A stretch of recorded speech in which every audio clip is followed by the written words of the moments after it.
অজু ভঙ্গ না হলে এক অজুতে পরপর 2 ওয়াক্ত নামাজ পড়া উত্তম নাকি বারবার অজু করে নামাজ পড়া উত্তম? বিশেষত শীতকালে প্রশ্নের প্রাসঙ্গিকতা বেশি। খুবই সুন্দর প্রশ্ন। বিদায় বলার সময় ভালো থাকবেন বলা যাবে কিনা? জুম্মা মুবারক বলার বিধান কি? মহিলারা কবর জিয়ারত করতে পারবে কিনা? সব মানুষের কি নির্ধারিত জীবন সঙ্গী আছে? অজু ছাড়া হাদিস শরীফ পড়া যাবে কিনা? কেউ সফরে আছেন কিন্তু সফরের নিয়মে কসর না পড়ে নরমালি নামাজ পড়লে তার নামাজ হবে কিনা? জানাজার নামাজের কাতার কি বেজোড় হতে হবে? নেফাস অবস্থায় আয়াতুল কুরসি বা অন্য কোনো দোয়া পড়া যাবে কিনা? মসজিদের টাকা ব্যাংকে রাখা যাবে কিনা? মহিলারা কি জানাজার নামাজ পড়তে পারবেন? ফরজ গোসল কারণবশত বিলম্বে করলে কোনো গুনাহ হবে কিনা? তখন নিচে জুব্বা পরা কি জায়েজ আছে? জুমার দিন অনেকে মৃত ব্যক্তির দোয়া করার জন্য মিষ্টি নিয়ে আসে, সেটা খাওয়া জায়েজ আছে কিনা? স্বামী স্ত্রী একত্রে নামাজ পড়ার সময় স্ত্রীকে একামত দিবে? বাথরুমে উলঙ্গ হয়ে গোসল করা যাবে কিনা? মসজিদের পাশে কবর দেওয়ার বিশেষ কোনো ফজিলত আছে কিনা? মোবাইলে অশ্লীল ছবি বা ভিডিও নিয়ে নামাজ পড়লে কি নামাজ কবুল হবে? খাবার খাওয়ার সময় কি মাথায় কাপড় দেওয়া আবশ্যক? অমুসলিমদের লেখা উপন্যাস কাব্যগ্রন্থ পড়া যাবে কিনা? 4 রাকাত বিশিষ্ট নামাজের প্রথম বৈঠকে তাশাহুদের পর দুরূদ পড়ে ফেললে করণীয় কি? মহারণা না দিয়ে স্ত্রীর কাছ থেকে মাপ চেয়ে নেওয়া যাবে কি? আপনাদের প্রশ্নোত্তর আলোকিত ভুবনে প্রবেশ করতে যাচ্ছি। আব্দুল মতিন, আপনি লিখেছেন মোবাইলে অশ্লীল ছবি বা ভিডিও নিয়ে নামাজ পড়লে কি নামাজ কবুল হবে? নামাজ কবুল হয়ে যাবে, কিন্তু মোবাইলে ছবি, অশ্লীল বা হারাম কোনো কিছু নিয়ে যদি আপনি সালাত আদায় করেন তাহলে সেক্ষেত্রে আপনি আল্লাহ রাব্বুল আলামিনের সামনে দাঁড়াচ্ছেন, সে অবস্থায় আপনার যে মন মানসিকতা থাকা উচিত সেটি হচ্ছে না। আর এই অশ্লীল কোনো কিছু আপনার মোবাইলে যদি থাকে, খারাপ কোনো কিছু যদি থাকে, তাহলে সেটা সালাতরত অবস্থায় থাকলে সেটা যেরকম অপরাধ, ঠিক একইভাবে সালাতের বাইরেও সেটা থাকাটা আপনার জন্য অপরাধ। বিধায় এর কারণে সালাতে কোনো প্রকার ব্যাঘাত হবে না। সালাতে যদি আপনি মনোযোগ দিয়ে সালাতের যে অন্যান্য শর্ত আছে সেগুলো আপনি পূরণ করে সালাত আদায় করেন তাহলে সালাত তো হয়ে যাবে। বাট এই হারামটা আলাদা একটা আপনার জন্য ক্ষতিকর, আপনার সালাতের মধ্যে মনোযোগ নষ্ট হতে পারে। সেজন্য মোবাইল থেকে হারাম জিনিস এমনিতে সরিয়ে ফেলা উচিত, তবে সালাতের এটার কারণে কোনো ক্ষতি হবে না। এরপর সাদিয়া বিনতে আজাদ লিখেছেন, খাবার খাওয়ার সময় কি মাথায় কাপড় দেওয়া আবশ্যক? না বোন, খাবার খাওয়ার সময় আমরা মাথায় কাপড় দিতে বাধ্য নই, কারণ হাদিস আমাদেরকে এরকম কোনো নির্দেশ দেয় না যে ছেলে হোক মেয়ে হোক নারী হোক পুরুষ হোক খাবার সময় আমাদেরকে টুপি দিতে হবে। অনেকে দেখা যায় খেতে বসলে টুপিটা তালাশ করে, আমার টুপিটা দাও আমি খেতে বসবো। অনেকে মনে করেন মাথায় কাপড় দিয়ে তারপরে খেতে হয় না, এমন কোনো বাধ্যবাধকতা নেই। খাওয়ার সময় আপনার মাথা খালিও থাকতে পারে, ঢেকেও আপনি খেতে পারেন, এ বিষয়ে কোনো বিশেষ নিষেধাজ্ঞা নেই। রদ্দুল মুখতারি লেখা হয়েছে যে ওয়ালা বাসা বিল আকলি মুত্তাকিয়ান ও মাকসুফ আর রাসি, অর্থাৎ গ্রহণযোগ্য মত অনুযায়ী উন্মুক্ত মাথায় অর্থাৎ খালি মাথায় বসে খেতে কোনো অসুবিধা নেই। আব্দুল্লাহ, আপনি লিখেছেন যাচাই বাছাই ব্যতীত কোনো মাধ্যমে শোনা কথাকে বিশ্বাস করা যাবে? কারো থেকে কোনো বিষয়ের তথ্য গ্রহণ ইসলামের নির্দেশনা কি? ভাই আব্দুল্লাহ, যাচাই বাছাই ছাড়া যদি কোনো মাধ্যম থেকে আপনি কোনো সংবাদ শুনেন তাহলে শুনেই সেটা বিশ্বাস করা আপনার জন্য এক ধরনের অপরাধ। একটি বর্ণনা রয়েছে এরকম যে কাফা বিল মারই কাযিবান আন ইউহাদ্দিসা বিকুল্লি মা সামিআ। এ হাদিসের ভাষ্য বা মানে মূল পাঠ বা বক্তব্য আরবি এটা বিভিন্ন রকম আছে, মূল কথা একটাই, মর্মটা বিশুদ্ধভাবে বর্ণিত, সেটি হলো যে কোনো ব্যক্তি যা শুনলো সেটাই মানুষের কাছে বলে বেড়ালো, তাহকিক ছাড়া, যাচাই করা ছাড়া, অনুসন্ধান করা ছাড়া, সেটা পরখ করা ছাড়া, সত্য মিথ্যা জানা ছাড়া, এটা কিন্তু তার মিথ্যাবাদী হওয়ার জন্য যথেষ্ট। কোরআন কারীমে সূরা হুজুরাতের 6 নম্বর আয়াতে আল্লাহ তাআলা বলেছেন যে ইন জাআকুম ফাসিকুন বিনাবাইন ফাতাবায়ানু, তোমাদের কাছে কোনো ফাসিক ব্যক্তি যার মধ্যে আল্লাহর ভয় নেই, যে ইসলাম প্র্যাকটিস করে না, যে আল্লাহর নির্দেশ মতো চলে না, যিনি সৎ মানুষ নন, এরকম অবিশ্বস্ত মানুষ, যিনি আল্লাহর প্রতি আস্থা বিশ্বাস, আল্লাহর প্রতি ঈমান রাখেন না, সেই ব্যক্তি বা কোনো ফাসিক ব্যক্তি, খারাপ মানুষ, তার কোনো সংবাদ পেলেই আপনি যদি বলে বেড়ান তাহলে সে দ্বারা আপনি ক্ষতিগ্রস্ত হতে পারেন। তার সংবাদ তো বিশ্বাস করবে না, অন্যদেরকে বলবে না। আজকে গুজবের কারণে যে পৃথিবীতে ক্ষতি হচ্ছে এবং মিডিয়া যেগুলোকে ইহুদিবাদীরা কন্ট্রোল করছে এবং তাদের এ সমস্ত মিডিয়ার অপপ্রচারে, প্রপাগান্ডায় এবং গুজবে, মিথ্যা তথ্যে আমরা মুসলিমরা পর্যন্ত বিভ্রান্ত হয়ে যাচ্ছি এবং আমাদের ঈমান ক্ষতিগ্রস্ত হচ্ছে, দুনিয়ার দিক থেকে আমরা ক্ষতিগ্রস্ত হচ্ছে। এই জন্য যাচাই বাছাই ছাড়া কোনো তথ্য গ্রহণ করা উচিত নয়। বিশেষ করে জাগতিক যে সংবাদগুলো আছে সেগুলো যেমন আমাদেরকে যাচাই করতে হবে, একেবারে কোরআন হাদিসের বিষয়গুলো আমাদেরকে নির্ভরযোগ্য সূত্র ছাড়া বিশ্বাস করা যাবে না।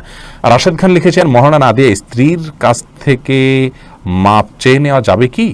স্ত্রীর কাছ থেকে মহারণা না চেয়ে মাপ চেয়ে নিলে সেটা জায়েজ হবে, কিন্তু আপনি বিয়ের আগে থেকে প্ল্যান করছেন যে আমি রাতে, বাসর রাতে স্ত্রীর কাছে মাপ চেয়ে নেব, এটা তো ছোট লোকই, এটা তো স্পষ্ট ছোট লোকই। আপনাকে বিয়ে করতে গিয়ে বলেছে যদি আপনি মহারণা দেওয়ার ক্ষমতা না থাকে। হ্যাঁ, আপনি দেয়ার ক্ষমতা ছিল, প্ল্যান ছিল, কোনো কারণে হয়ে উঠলো না, আপনি তখন মাফ চান, একটা ব্যাপার। সন্দেহাতীতভাবে আপনার স্ত্রী যদি আপনাকে সন্তুষ্ট চিত্তে মাফ করে দেন তাহলে মাফ হয়ে যাবে। সূরা নিসা 24 নম্বর আয়াতে আল্লাহ বলেছেন, ওয়ালা জুনাহা আলাইকুম ফিমা তারাদাইতুম বিহি মিন বাদিল ফরিদা। অর্থাৎ নির্দিষ্ট মহর ধার্য করার পর তোমরা যেটা উপরে সন্তুষ্ট হবে উভয় পক্ষ, সেটাতে কোনো অসুবিধা নেই। কোরআন কারীমে অন্য আয়াতে আল্লাহ তাআলা আরও বলেছেন যে তোমাদের স্ত্রী যদি তোমাদেরকে কোনো ছাড় দেন মহর ব্যাপারে, তাহলে সেক্ষেত্রে ফাকুলুহু হানিআম মারিআ, তাহলে সেই ছাড় তোমরা গ্রহণ করতে পারো। কিন্তু আমার জানা নাই যে কোনো সাহাবী মহর ধার্য হওয়ার পরে স্ত্রীর কাছে মাপ চাইছেন যে আমাকে মাফ করে দাও। এটা আমাদের কাপুরুষতা। এখন আসলে পৃথিবীতে ভাবের অভাব, ধরার সময় 10 লাখ 20 লাখ ধরি ভাবের জন্য, কিন্তু এরপরে মাপ চাই আমরা তলে তলে, এটা উচিত নয়, এটা কাপুরুষতা। এবং আগে থেকে সেজন্য আমাদের প্ল্যান থাকা উচিত। বাকি মৌলিকভাবে যদি স্ত্রীর কাছে আপনি মাপ চান, তিনি যদি মন থেকেই মাফ করে দেন, আপনার মাফ হয়ে যাবে ইনশাআল্লাহ। বেলাল হোসেন জানতে চেয়েছেন 4 রাকাত বিশিষ্ট নামাজের প্রথম বৈঠকে তাশাহুদের পর দুরূদ পড়ে ফেললে করণীয় কি? হানাফি মাযহাব অনুযায়ী আল্লাহুম্মা সাল্লি আলা মুহাম্মাদ এই পর্যন্ত পড়ে ফেললে আপনি সিজদা সাউ দিবেন। অন্যান্য অনেক উলামা ইকরাম অবশ্য বলেন যে না, এই কারণে সিজদা সাউ দিতে হবে না। বিশেষ করে আরবি স্কলাররা বলেন যে না, এই জন্য সিজদা সাউ দিতে হবে না।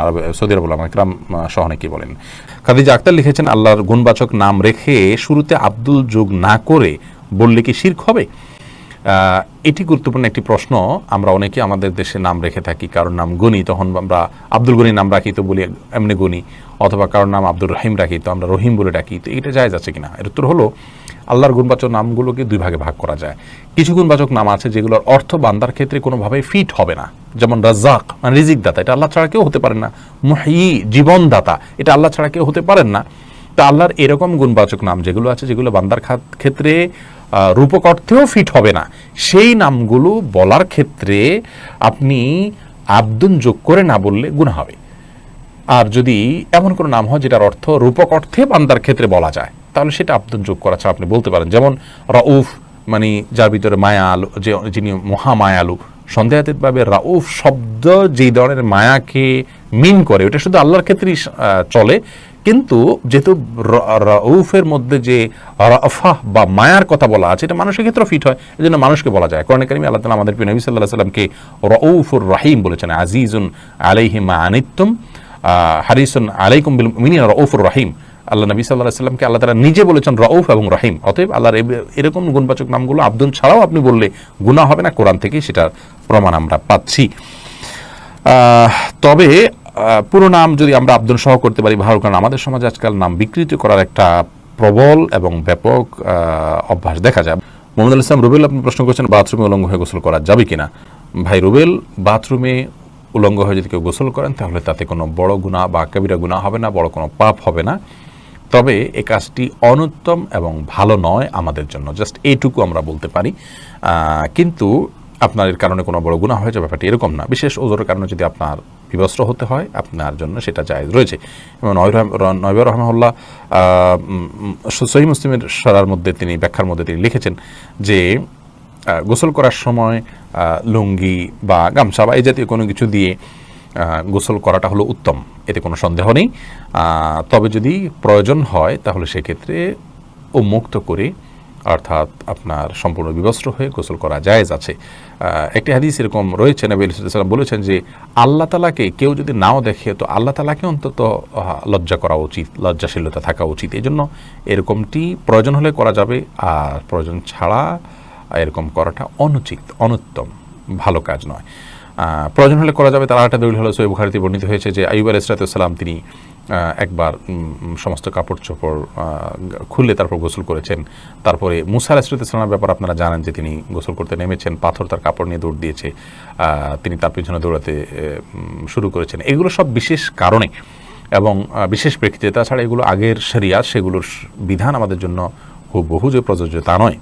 আমাদের জন্য অনুত্তম হবে কাপড় চোপড় একদম খুলে গোসল করাটা, তবে হারাম নয়।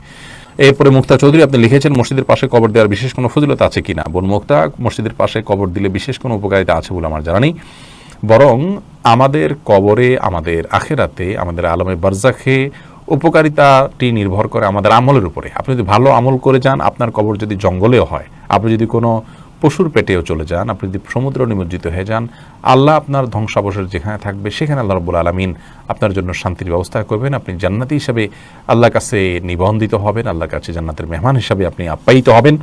কিন্তু আপনার যদি আমল খারাপ থাকে তাহলে মসজিদের পাশে কেন, মসজিদের ভেতরে কবর দিলেও কিন্তু তার দ্বারা আপনি উপকার লাভ করবেন না। এরপর তাসফিয়া তাবাসসুম আপনি লিখেছেন অমুসলিমদের লেখা উপন্যাস কাব্যগ্রন্থ পড়া যাবে কিনা। তাসফিয়া অমুসলিমদের লেখা উপন্যাস এবং কাব্যগ্রন্থ এটি পড়তে পারেন কয়েক শর্ত সাপেক্ষে। শর্ত নম্বর 1, যদি তাদের উপন্যাসের মধ্যে এমন কিছু না থাকে যেটি আপনার ঈমানের জন্য ক্ষতিকর হবে, যেটি ইসলাম শরিয়া অ্যালাউ করে না, যেমন অশ্লীল এবং আপনার মনের জেনা বা কল্পনার জেনা আপনার মধ্যে আনতে পারে, এরকম কোনো কিছু যদি না থাকে তাহলে সেক্ষেত্রে সেই উপন্যাসগুলো আপনি পড়তে পারেন ভাষা শেখার জন্য, ভাষার শিল্প জানার জন্য এবং অন্যান্য আরও ভালো যে দিকগুলো আছে সেগুলোর জন্য আপনি উপন্যাস পড়তে পারেন অমুসলিমদের লেখা। কিন্তু মনে রাখতে হবে যে তাদের সে লেখা পড়ে তারা সেখানে কোনো শিরকি কোনো কিছু যদি লিখে থাকেন, কুফুরি কোনো কিছু লিখে থাকেন, বা তাদের লেখার মাধ্যমে আপনি শিরক এবং কুফুরের প্রতি দুর্বল হতে পারেন, সেগুলোকে স্বাভাবিক করে তুলতে পারে আপনার কাছে অশ্লীলতার বিষয়গুলো থাকে, তাহলে সেক্ষেত্রে সেগুলো পড়া আপনার জন্য উচিত হবে না। তবে একই বিষয়ে জ্ঞান অর্জনের জন্য যদি মুত্তাকি, পরহেজগার, নেককার, ভালো মানুষ, ভালো চরিত্রের, ভালো আমলের, ভালো বিশ্বাসের মানুষ যদি আপনার কাছে থাকে এবং তার লিখিত বই পুস্তক থাকে, অবশ্যই আপনি সেটাকে প্রায়োরিটি দিবেন। কারণ বই যার পড়ছেন তার কাছ থেকে আপনার মধ্যে এক ধরনের আধ্যাত্মিক এবং রুহানি প্রভাব আপনার মধ্যে আসবে। এবং সবচেয়ে বড় কথা হলো আধ্যাত্মিক প্রভাবের চাইতেও আপনার যেটি ভালোভাবে জোরালোভাবে আপনার মধ্যে আসবে তা হলো সেখানে তার চিন্তাধারার প্রতিফলন হবে, সেটার রিফ্লেক্ট আপনার মধ্যে পড়বে। তার চিন্তার মধ্যে শিরক থাকলে এবং আল্লাহ দ্রোহিতা থাকলে, আল্লাহর প্রতি কুফরি থাকলে তার দ্বারা কিন্তু আপনি প্রভাবিত হবেন। বিধায় সেগুলো পড়ার পরে কিন্তু সাবধান থাকতে হবে। এই জন্য অমুসলিমদের লেখাজোখা পড়বেন জাস্ট আপনার জ্ঞান অর্জনের জন্য, কিন্তু খারাপ কিছু যেন না থাকে। মুসনাদ আহমদের হাদিসে আসছে নবী সাল্লাল্লাহু আলাইহি ওয়াসাল্লাম বলেছেন, হাদ্দিসু আন বনি ইসরাঈল ওয়ালা হারাজ। ইহুদিদের কাছ থেকে তারা যদি কোনো ঘটনা বর্ণনা করেন তাহলে সেটা তোমরা বর্ণনা করতে পারো, তাদের কাছ থেকে শোনা জিনিসগুলো বলতে পারো, তাতে কোনো অসুবিধা নেই। তিনি অনুমোদন করেছেন। কিন্তু যদি তারা খারাপ কিছু বা ভুলভাল কিছু বলে থাকে সেটার অবশ্যই বর্ণনা করার অনুমোদন নাই। এর দ্বারা নবী সাল্লাল্লাহু আলাইহি ওয়াসাল্লাম বুঝিয়েছেন যে তাদের থেকে ভালো কিছু বলে এটা তোমরা বর্ণনা করতে পারো। স্বামী স্ত্রী একত্রে নামাজ পড়ার সময় স্ত্রীকে একামত দিবে না। স্বামী স্ত্রী একত্রে যদি জামাতের সাথে সালাত আদায় করেন তাহলে সেক্ষেত্রে স্বামী নিজে একামত দিবেন, তিনি নিজেই ইমামতি করবেন। স্ত্রী একামত দিবেন, স্বামী ইমামতি করবেন, ব্যাপারটা কিন্তু সেরকম নয়। এরপর আব্দুল্লাহ আপনি লিখেছেন, কেউ যদি আমার কোনো ক্ষতি করে কিংবা উপকার চাইলে না করে তাহলে তার সাথে আমার ব্যবহার কেমন হওয়া উচিত। কোরআন কারীমের সূরা শুরা 40 নম্বর আয়াতে আল্লাহ রাব্বুল আমাদেরকে বলেছেন, ফামান আফা ওয়া আসলাহা ফাআজরুহু আলাল্লাহ। যে ব্যক্তি মানুষকে ক্ষমা করে, তার সংশোধন করে, সে আল্লাহর কাছে বিনিময় পাবে। আর যদি কেউ প্রতিশোধ পরায়ণ হয় তাহলে সে আল্লাহর কাছে বিনিময় পাবে না। এবং আল্লাহ তাআলা আরও বলেছেন, ওয়ালামান সাবারা ওয়া গাফারা ইন্না যালিকা লামিন আজমিল উমুর। নিশ্চয়ই যে সবর করবে, মানুষকে ক্ষমা করবে, এটা তার সাহসিকতার একটা বিষয়। নবী আলাইহিস সালামের হাদিস থেকে আমরা জানতে পারি, তিনি বলেছেন যে এরহামু তুরহামু ইগফিরু তুগফারু। তোমরা মানুষকে রহম করো, তোমাদেরকে আল্লাহ রহম করবেন। তোমরা মানুষকে ক্ষমা করো, তোমাদেরকে আল্লাহ ক্ষমা করবেন। আপনি কেন মানুষকে ক্ষমা করবেন? কারণ মানুষকে ক্ষমা করলে আপনি শান্তি পাবেন, আপনি প্রশান্ত হবেন, আপনি নির্ভর হবেন, আপনার টেনশন চলে যাবে। আর কারোর প্রতি ক্ষোভ থাকলে কষ্ট আপনার হবে, আপনি জ্বলে পুড়ে মরবেন। কি দরকার? আপনি আল্লাহর কাছে সওয়াব পাচ্ছেন, আবার আপনার নির্ভরও আপনি হচ্ছেন। সাইফুল আপনি লিখেছেন, টাকুর নিচে জুব্বা পরা কি জায়েজ আছে?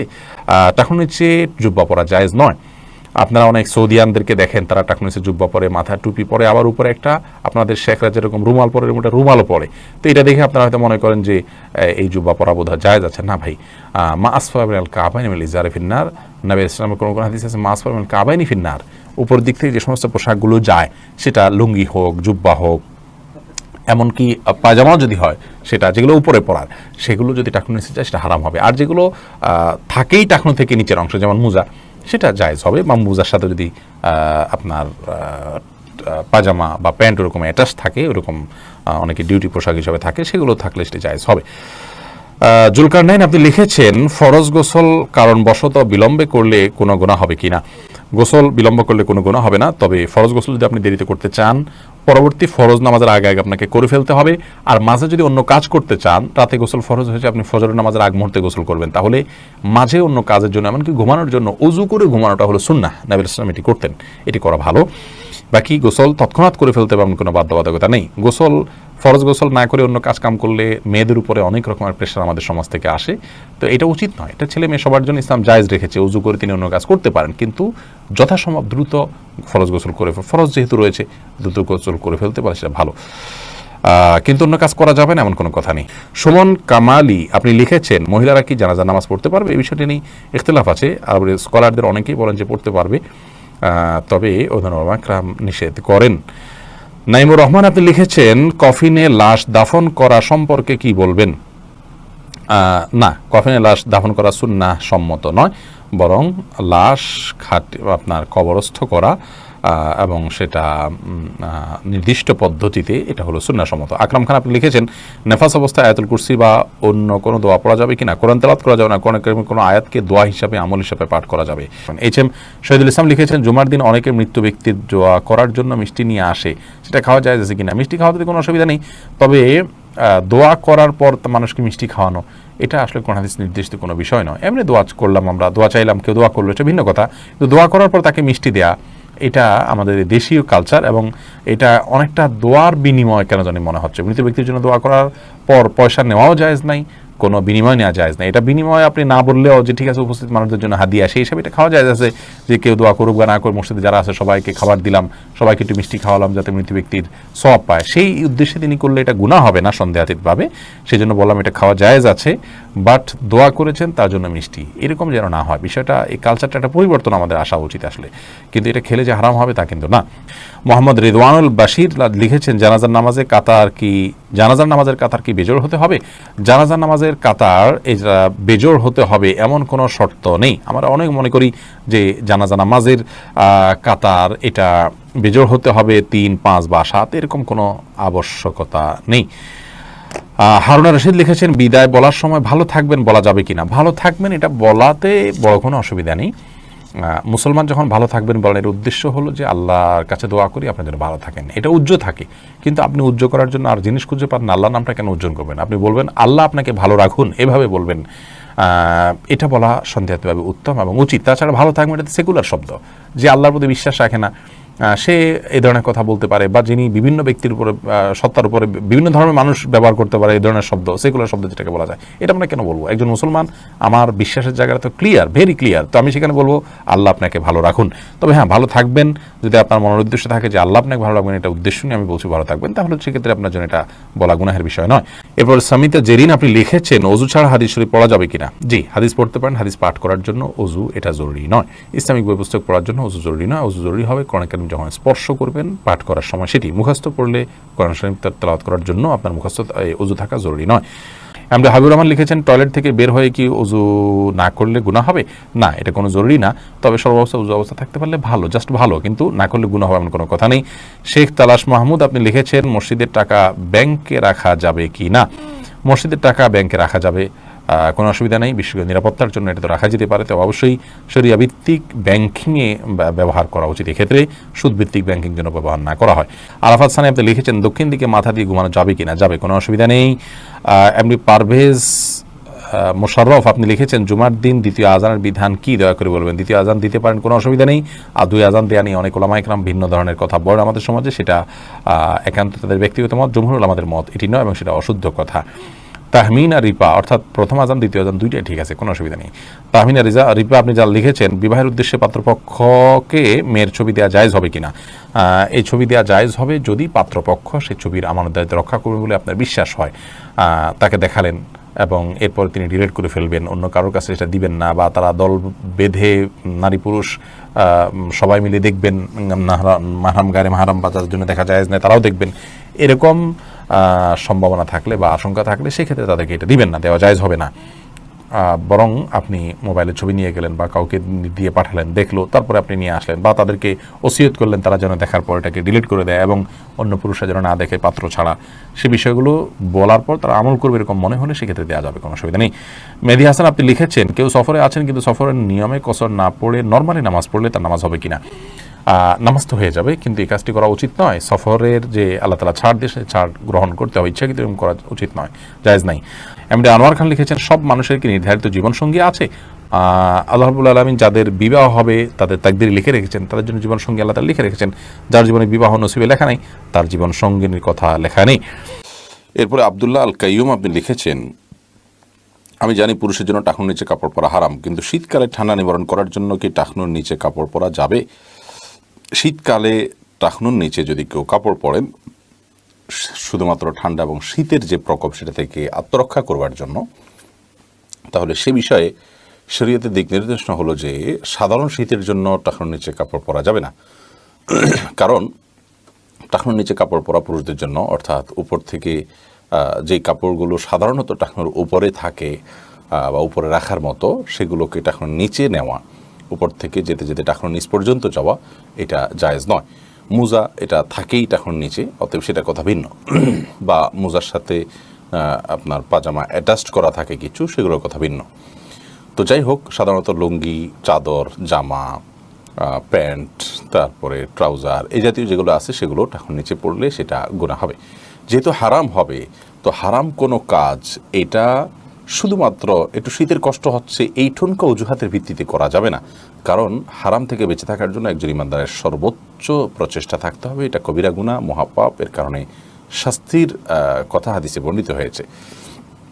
আর যদি এমন হয়, আল্লাহ না করুন, যে আপনি এমন কোনো জায়গায় আছেন এত বেশি ঠান্ডা যে আপনি টাকনুর নিচে মোজা বা এই জাতীয় কোনো কিছু নেই, আপনি উপর থেকে যে পোশাক পরছেন সেটা যদি টাকনুর নিচে সহ পুরো পায়ের পাতাকে না ঢাকেন সেটা দিয়ে, তাহলে আপনার পা জমে যাবে, অনেক বেশি আপনি বিপদে পড়বেন। এরকম যদি হয় তাহলে সেক্ষেত্রে আয-যরুরাতু তুবিহুল মাহযুরাত, বা খুব বেশি প্রবল সমস্যা দেখা দিলে সেক্ষেত্রে নিষিদ্ধ বিষয়ও অনুমোদিত হয়ে যায়। জীবন রক্ষার প্রয়োজন হলে বা এই জাতীয় সিরিয়াস কোনো পরিস্থিতি হলে তখন সেক্ষেত্রে জায়েজ আছে।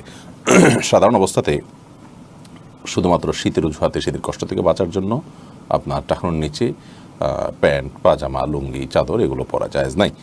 প্রয়োজনে মোজা পরে নিতে পারেন পায়ে। আন্তরিক আইডি থেকে আপনি লিখেছেন ইউটিউবে, অজু ভঙ্গ না হলে এক অজুতে পরপর 2 ওয়াক্ত নামাজ পড়া উত্তম নাকি বারবার অজু করে নামাজ পড়া উত্তম? বিশেষত শীতকালে প্রশ্নের প্রাসঙ্গিকতা বেশি। খুবই সুন্দর প্রশ্ন।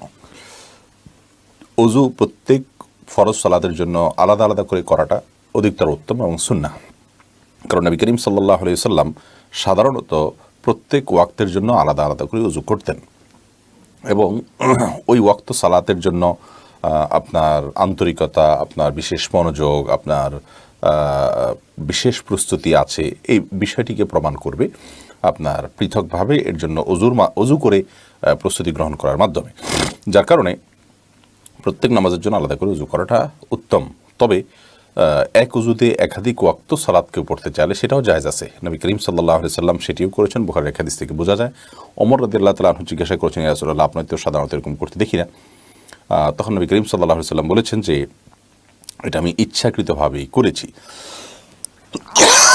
তাহলে বোঝা গেল নবী করিম সাল্লাল্লাহু আলাইহি সাল্লামের সাধারণ আমল ছিল যে তিনি নিয়মিত প্রত্যেক ওয়াক্তের জন্য আলাদা ওযু করতেন বেশিরভাগ ক্ষেত্রেই। তবে মাঝে মধ্যে এক ওযু দিয়ে একাধিক ওয়াক্ত পড়তেন। অতএব এক ওযু দিয়ে কয়েক ওয়াক্ত সালাত আদায় করলে তাতে ওযু নামাজ হয়ে যাবে, কোনো অসুবিধা নেই। উত্তম হলো পৃথক পৃথক ওযু করা প্রত্যেক ওয়াক্তের জন্য। মাওলানা মাহবুবুল হাসান লিখেছেন, মহিলারা কবর জিয়ারত করতে পারবে কিনা? বিশুদ্ধ মত অনুযায়ী মহিলারা কবর জিয়ারত করবে না, দূর থেকে সালাম দিবে এবং দোয়া করবে। কবরের কাছাকাছি গিয়ে এরিয়ার বাইরে থেকে হয়তো দেখলেন, মনের আবেগ থাকলে এইটুকু তারা করবেন, এর বেশি করবেন না। শামসুল আলম আপনি লিখেছেন, বাবা মায়ের সাথে সন্তানের কত বছর বয়স পর্যন্ত ঘুমাতে পারবে? প্রাপ্তবয়স্ক আর কাছাকাছি বা কারিবুল বুলুগ যেটাকে বলা হয়, সেই বয়সে থেকেই তাদেরকে পৃথক করা উচিত। এমনি আবু ফাইজ আপনি লিখেছেন, শিরক থেকে সর্বাবস্থায় বাঁচতে কি কোনো বিশেষ দোয়া আছে? আল্লাহুম্মা ইন্নী আউযু বিকা আন উশরিকা বিকা শাইআন ওয়া আনা আ'লাম ওয়া আস্তাগফিরুকা লিমা লা আ'লাম। আবার বলছি, আল্লাহুম্মা ইন্নী আউযু বিকা আন উশরিকা বিকা শাইআন ওয়া আনা আ'লাম ওয়া আস্তাগফিরুকা লিমা লা আ'লাম। এই দোয়া বিশেষ করে পড়বেন। নবী সাল্লাল্লাহু আলাইহি ওয়াসাল্লাম দোয়া শিক্ষা দিয়েছেন, যার অর্থ আল্লাহ, আমার জ্ঞাতসারে অজ্ঞাতসারে কোনোভাবে যেন শিরক করা থেকে আপনার কাছে আমি পানাহ চাই। শারিবুর রহমান লিখেছেন, স্ত্রী কোনো কিছুর আবদার করলে তার তাৎক্ষণিকভাবে না দিলে কি গুনাহ হবে? না, তাৎক্ষণিকভাবে দিতে না পারলে না দিলে গুনাহ হবে না। মাহমুদ বিন মুহিবুর আপনি লিখেছেন, জুমা মুবারক বলার বিধান কি? জুমা মুবারক বলার কোনো দরকার নেই। বলবো মানে জুমার দিন উপলক্ষে অভিবাদন জানাতে হবে, ঈদ উপলক্ষে যেরকম জানানো হয় এরকম কোনো কথা সুন্নাহ দ্বারা সাব্যস্ত নয়। বুলবুল ইসলাম লিখেছেন, বাচ্চাদের বড় বড় রোগ হয় কেন? তারা তো মাসুম।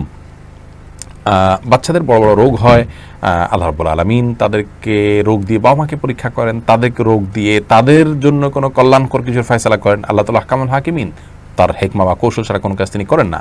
আমরা তার সব হেকমা যদি বুঝে যাই তাহলে তো আমরা আল্লাহর সমপর্যায়ে।